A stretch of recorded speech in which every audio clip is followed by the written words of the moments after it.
everything just completely fell apart, and he found himself on the street. Was this the first place you spent a night after being evicted? Yes. How did you sleep? I see chairs here. What did you do? Probably something like this. Vernon Wedge was a security camera operator at Dillard's department store for 18 years. In 2021, at 69 years old, he became homeless for the first time. After losing his eyesight, then his job, then his savings, Vernon was evicted from his apartment. We got a shopping cart and filled it with personal belongings, mostly clothes, and hit the streets. Last year, more than 42,000 Americans over the age of 65 were homeless, and researchers estimate there could be more than 100,000 homeless seniors by 2030. How many nights in a row did you stay here at this bus stop? I'd say pretty close to 2 weeks, first 2 weeks. Many seniors rely on a fixed income provided by Social Security, which has not kept up with the cost of living. After a year on the streets, Vernon found a bed in St. Vincent de Paul, a seniors-only shelter in Phoenix. Lori Cowling, another resident, is 80 years old. She became homeless earlier this year after also being evicted. For years, Lori split rent with her older sister, Judy.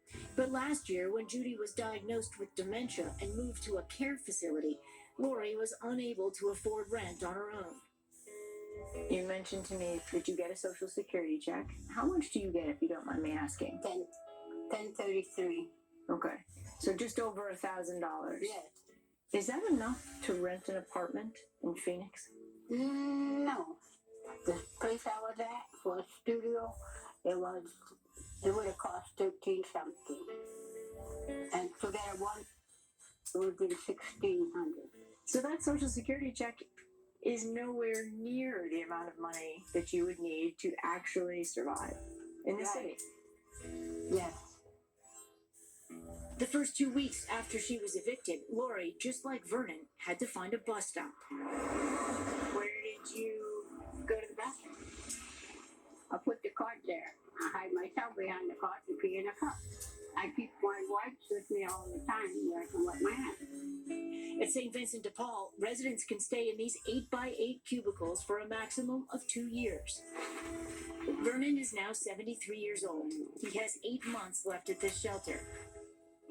I've got applications to probably at least 15 apartment complexes. You know, the one thing that I don't want to be remembered when people hear about my death is that I died in a homeless shelter.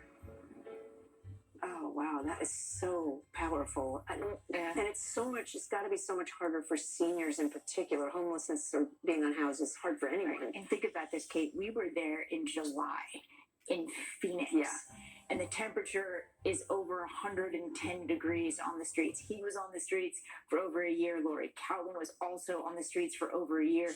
That heat just in of itself is so much more dangerous for someone who's that age. They have a lot harder time dealing with it. Of course, people who are senior have a whole host of health issues. Beyond that, there are resources out there, but to navigate those resources is incredibly difficult, also for anyone, but for seniors too, to navigate it and to put in the applications they need to find that permanent place.